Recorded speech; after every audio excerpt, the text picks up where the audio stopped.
പവിത്രം സീരിയലിലെ ഇനി വരുന്ന എപ്പിസോഡിലേക്ക് എല്ലാവർക്കും സ്വാഗതം. ഈ വീഡിയോ ഇഷ്ടപ്പെടുവാണെങ്കിൽ ഒന്ന് ലൈക്ക് ചെയ്തും സബ്സ്ക്രൈബ് ചെയ്തോ ഒന്ന് സപ്പോർട്ട് ചെയ്യണം കേട്ടോ. കോടതിയിൽ നിന്ന് വിശ്വത്തെ രക്ഷിച്ച വേദയെ വീട്ടിലെത്തിയപ്പോൾ എല്ലാവരും പുകഴ്ത്തുന്നുണ്ട്. മാത്രമല്ല ആ വീടിന്റെ ഭാഗ്യമാണ് വേദയെന്നും വിക്രം വേദയെ സ്വീകരിക്കുമെന്നും അവരൊരുമിച്ച് ജീവിക്കുമെന്നും ആര്യയായി വേദയെ സ്വീകരിക്കുമെന്നും അവരൊന്നിച്ച് തന്നെ ജീവിക്കുമെന്നും ശിവും ശ്രീജയും സംസാരിക്കുന്നുണ്ടായിരുന്നു. അന്നേരം വേദ വരുന്നതും കാത്ത് വിക്രം റൂമിൽ തന്നെ ഉണ്ടായിരുന്നു. കോടതിയിൽ വേദ പെർഫോം ചെയ്ത രീതിയെല്ലാം കണ്ടിട്ട് വിക്രത്തിനും ഭയങ്കര ഇഷ്ടം തോന്നുന്നുണ്ട് വേദയോട്. ഇതൊക്കെ ചിന്തിച്ചുകൊണ്ട് വിക്രം അവിടെ ഇരിക്കുവാണ്. വേദ തൻ്റെതാണെന്ന് വിക്രമിന്റെ മനസ്സിൽ തോന്നി തുടങ്ങുന്നുണ്ട്. സമയം കഴിയുന്തോറും വിക്രത്തിന് വേദയെ കാണാനുള്ള ആകാംക്ഷ കൂടിക്കൊണ്ടേയിരുന്നു. വേദ വെള്ളവും കൊണ്ട് റൂമിലേക്ക് വരാൻ സമയത്ത് കമല വിളിച്ചിട്ട് പറയുവാണ്, മോളെ ഒന്ന് നിൽക്ക് എന്ന്. അപ്പോൾ വേദ ചോദിക്കുവാണ്, എന്താ അമ്മേ? ആ സമയം കമല പറയുവാണ്, ഞാൻ മോളെ വേദനിപ്പിച്ചിട്ടുണ്ടെങ്കിൽ എന്നോട് നീ ക്ഷമിക്കണം. അതൊന്നും മനഃപൂർവ്വമല്ല, അത് മോൾക്ക് പിന്നീട് മനസ്സിലാവും. വേദ ചിരിച്ചുകൊണ്ട് പറയുവാണ്, അമ്മ എനിക്കറിയില്ലേ, അമ്മ പറഞ്ഞതെല്ലാം മനഃപൂർവ്വമാണെന്ന് ഞാൻ കരുതുന്നില്ല. ആ മനസ്സിൽ എന്നോട് സ്നേഹമാണെന്ന് എനിക്കറിയാം. അന്ന് അമ്മ സംസാരിച്ചത് എന്തിനു വേണ്ടിയെന്നൊക്കെ എനിക്കറിയാം. അങ്ങനെ സംസാരിച്ചുകൊണ്ടിരിക്കുമ്പോൾ കമലയുടെ കണ്ണ് നിറയുന്നുണ്ട്. അങ്ങനെ ഇവര് സംസാരിച്ചുകൊണ്ടിരിക്കുന്ന സമയത്ത് അങ്ങോട്ടേക്ക് മാഷ് എത്തുന്നുണ്ട്. മാഷ് എന്നിട്ട് വേദിയോട് പറയുവാണ്, മോള് ചെയ്തത് വലിയൊരു കാര്യമാണ്. വിശ്വം ജയിലിലായിരുന്നെങ്കിൽ ആ സമയത്ത് ഈ വീട് തകർന്നേനെ. ശ്രീജിയുടെ കാര്യത്തെക്കുറിച്ച് ആലോചിക്കുമ്പോൾ അതൊരു പാവം കുട്ടിയാ. അവളുടെ കണ്ണുനീര് കാണാൻ ഞങ്ങൾക്കാവില്ലായിരുന്നു. അതിൽ നിന്നെല്ലാം രക്ഷിച്ചത് വേദയാണ്. അത് കേട്ട് ചിരിച്ചുകൊണ്ട് വേദ പറയുവാണ്, എന്നെ എപ്പോഴും അന്യായിട്ടാണോ കാണുന്നത്? ഈ വീട്ടിലെ ഒരാളെ പോലെയല്ലേ കാണേണ്ടത്? അങ്ങനത്തെ ഒരാളോട് ഇതിൻ്റെയൊക്കെ ആവശ്യമുണ്ടോ? ഞാൻ ഇവിടുത്തെ മരുമകളാ, അതായത് സ്വന്തം മകള്, സ്വന്തം മോളല്ലേ അച്ഛാ. എന്നോട് ഇങ്ങനെയൊക്കെ പറയണോ? ഇത് എന്റെയും കൂടെ വീടല്ലേ? ഇവിടുത്തെ പ്രശ്നങ്ങള് എന്റെയും പ്രശ്നങ്ങളല്ലേ? ഇതൊക്കെ പരിഹരിക്കേണ്ടത് ഞാനും കൂടിയല്ലേ? വേദ പറയുന്ന ഈ വാക്കുകളെല്ലാം കേട്ടിട്ട് കമലത്തിന്റെയും മാഷിന്റെയും കണ്ണ് നിറയുന്നുണ്ട്. അന്നേരം വേദ പറയുവാണ്, രണ്ടുപേരും സമാധാനത്തോടെ പോയി കിടന്നുറങ്ങിക്കേ. കുറച്ച് നാളുകളായിട്ട് രണ്ടുപേർക്കും ഉറക്കമില്ല. വിശ്വടൻ ഇങ്ങെത്തിയില്ലേ, ഇനിയിപ്പോ ഒരു പ്രശ്നം ഉണ്ടാകത്തില്ല. ഇത്രയും പറഞ്ഞിട്ട് വേദ വിക്രമിന്റെ മുറിയിലോട്ട് പോകുന്നുണ്ട്. അന്നേരം മാഷ് കമലത്തിനോട് പറയുവാണ്, കണ്ടോ കമലം, ഇതുപോലത്തെ ഒരു പെൺകുട്ടിയെ തിരക്കിയാൽ കാണാൻ കിട്ടുമോ? ഇങ്ങനെ ഒരു പെൺകുട്ടി വിക്രമിനാണല്ലോ വിധിച്ചിരുന്നത്. എന്നിട്ടും ഇതൊന്നും അവൻ കാണുകയോ അറിയുകയോ ചെയ്യുന്നില്ല. അവന്റെ കൂടെ ഉള്ളത് ഒരു വൈരക്കല്ലാണെന്ന് അവൻ എന്നാ ഇനി തിരിച്ചറിയാൻ പോകുന്നത്? ഇത് കേട്ടിട്ട് കമലം പറയുവാണ്, വിക്രമിന് വേദയെ ഇഷ്ടമാ മാഷേ. എനിക്കറിയാം അവന്റെ മനസ്സ്. ഞാൻ മനസ്സിലാക്കിയതുപോലെ അവന്റെ മനസ്സ് വേറെ ആരും മനസ്സിലാക്കിയിട്ടില്ല. വേദയെ പിരിഞ്ഞിട്ട് വിക്രമിന് ഇനി ജീവിക്കാനേ കഴിയത്തില്ല. അത് ഉറപ്പായ കാര്യ മാഷേ. സത്യം പറഞ്ഞാൽ ഈ വീടിന്റെ മഹാലക്ഷ്മി തന്നെയാണ് വേദമോള്. നമ്മുടെ സ്വന്തം മകളാ. മാഷ് സന്തോഷത്തോടു കൂടി നിൽക്കുവാണ്. അതിനുശേഷം വേദ വിക്രമിന്റെ മുറിയിലേക്ക് വരുന്നുണ്ട്. എന്നിട്ട് വേദ ചോദിക്കുവാണ്,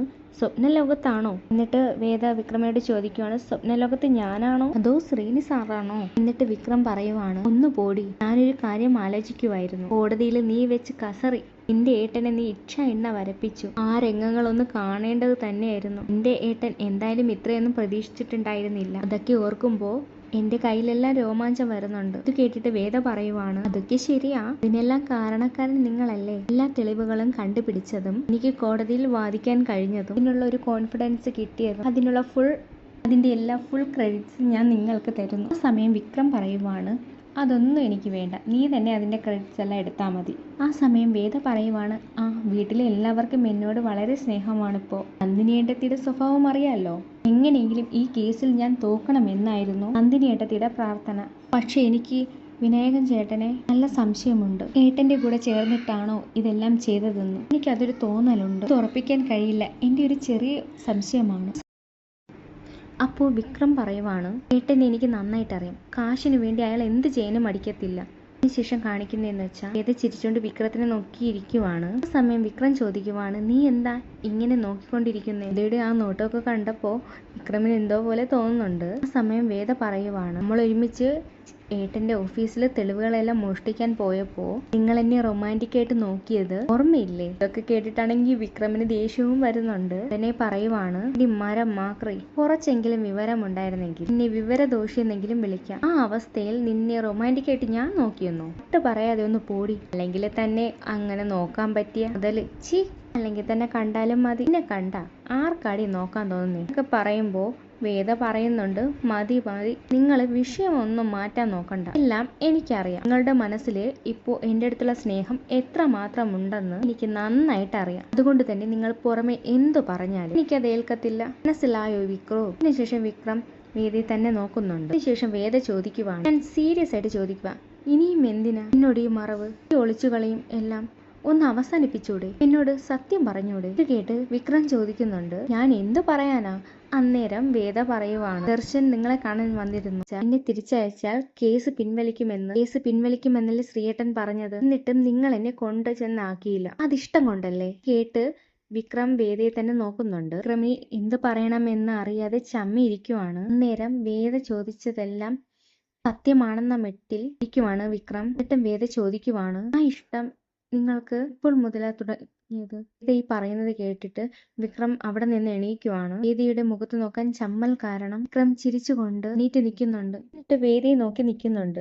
പക്ഷെ വിക്രമിന് മനസ്സിൽ വേദയോട് തുറന്നു സംസാരിക്കാൻ ആഗ്രഹമുണ്ട്. സമയത്ത് വേദ പറയ് വിക്രം, എനിക്കത് അറിയണം. സമയത്ത് വിക്രം പറയുവാണ്, എപ്പോഴാണ് എനിക്ക് നിന്നോട് ആ അടുപ്പം തോന്നി തുടങ്ങിയതെന്ന് അറിയില്ല. പക്ഷെ എപ്പോഴൊക്കെയോ നീ എന്റെ മനസ്സിൽ കടന്നുകൂടി. അത് സത്യവാ. നിനക്ക് ഓരോ ആപത്തുകളും വരുമ്പോൾ എന്നെ രക്ഷിക്കാൻ വേണ്ടി ഇറങ്ങി പുറപ്പെടുമ്പോഴും നീയുമായി ആ കാട്ടിൽ ചിലവഴിച്ചതും ആ നിമിഷങ്ങളും ഇവിടെ നടന്ന സംഭവങ്ങളും ഞാൻ ആർക്കും വിട്ടുകൊടുക്കാതെ എന്നെ എപ്പോഴും രക്ഷിക്കുന്ന നിന്നോട് എനിക്ക് എപ്പോഴൊക്കെ ഇഷ്ടം തോന്നി തുടങ്ങി. ആദ്യമായിട്ട് ഒരു പെണ്ണിനോട് വിക്രമിന് സ്നേഹവും അടുപ്പവും തോന്നുന്നത് നിന്നോടാണ്. അത് കേട്ട് വേദ ചിരിച്ചുകൊണ്ട് വിക്രമിനെ നോക്കുവാണ്. എന്നിട്ട് വേദയെ ചെറു ചിരിയോടെ നോക്കുന്നുണ്ട്. എന്നിട്ട് പറയുവാണ്, നിന്നെ എനിക്ക് ആർക്കും വിട്ടുകൊടുക്കാൻ മനസ്സ് വരുന്നില്ല. നീ കൂടെ വേണമെന്ന് എന്റെ മനസ്സ് ആഗ്രഹിക്കുന്നുണ്ട്. എന്റെ കൂട്ടുകാരിയാണോ, കാമുകിയാണോ, ഭാര്യയാണോ, അതൊന്നും എനിക്കറിയില്ല.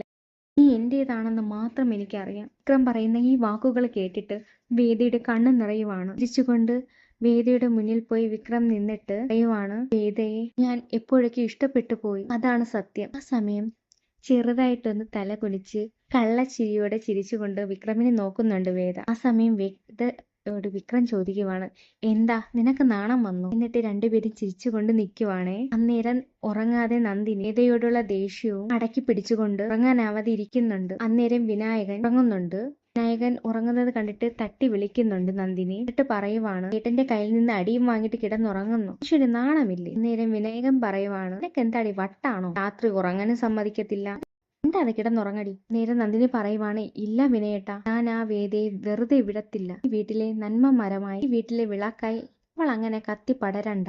ഞാനത് അണയ്ക്കും, നിങ്ങൾ നോക്കിക്കോ.